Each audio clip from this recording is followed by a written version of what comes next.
ഇന്ന് ഇതേപോലെ മൈക്കും പൊക്കി പിടിച്ച് എൻ്റെ അടുത്ത് വന്ന ദിവസം ഞാൻ കുറച്ച് കാര്യങ്ങൾ പറഞ്ഞിരുന്നു.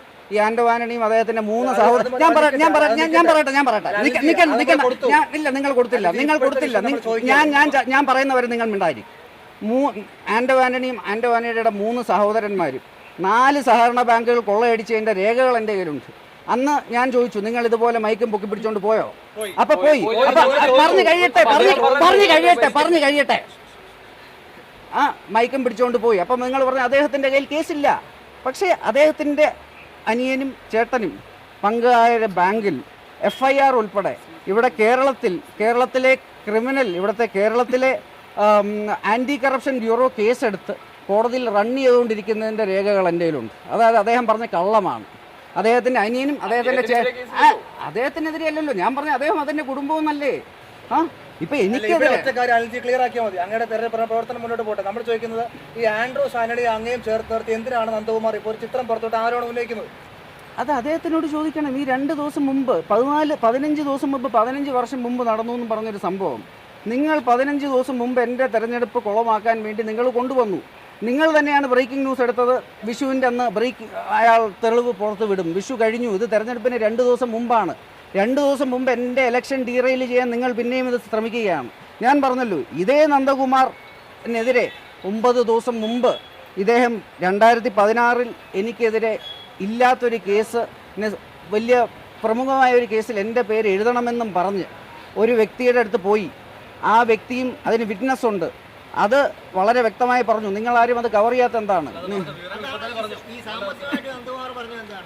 ഒരു സാമ്പത്തികവുമില്ല, ഇദ്ദേഹമായിട്ട് ഒരു സാമ്പത്തിക ഇടപാടുമില്ല. ഇദ്ദേഹം പറയുന്നത് എല്ലാം കള്ളമാണ്. ഓഫർ ലെറ്റർ, വിസിറ്റിംഗ് കാർഡൊക്കെ പുറത്തുവിട്ടിട്ടുണ്ട് ഈ കൗൺസിൽ നിയമനത്തിനുള്ള.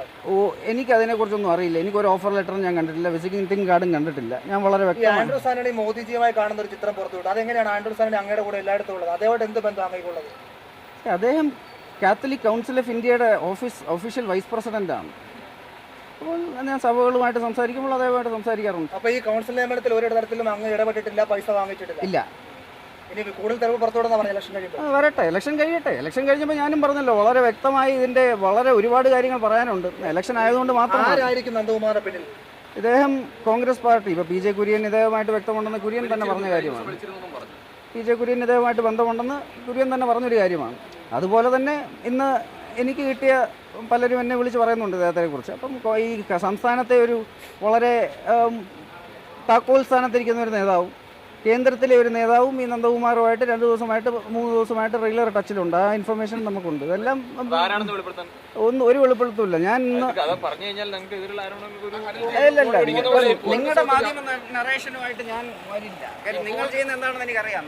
ഞാൻ പറഞ്ഞല്ലോ, കേരളത്തിന്റെ ചരിത്രത്തിൽ ആദ്യമായിട്ട് ഇന്നലെ ഒരു BJP സ്ഥാനാർത്ഥിക്ക് ഇവിടുത്തെ ഏറ്റവും ഇൻഫ്ലുവൻഷ്യൽ ആയിട്ടുള്ള ഒരു ചർച്ച്, ബിലീവേഴ്സ് ചർച്ച്, എനിക്ക് പിന്തുണ പ്രഖ്യാപിച്ചു. 100ഓളം വൈദികർ വന്നു. ഇന്റർനാഷണൽ മീഡിയ മുഴുവൻ റിപ്പോർട്ട് ചെയ്തു. ദേശീയ മാധ്യമങ്ങൾ മുഴുവൻ റിപ്പോർട്ട് ചെയ്തു. നിങ്ങളാരും റിപ്പോർട്ട് ചെയ്തില്ല. നിങ്ങൾ കോൺഗ്രസിന് വേണ്ടി പ്രവർത്തിക്കുന്നവരാണ്. നിങ്ങൾ ഈ പണിയായിട്ട് എൻ്റെ അടുത്ത് വരണ്ട.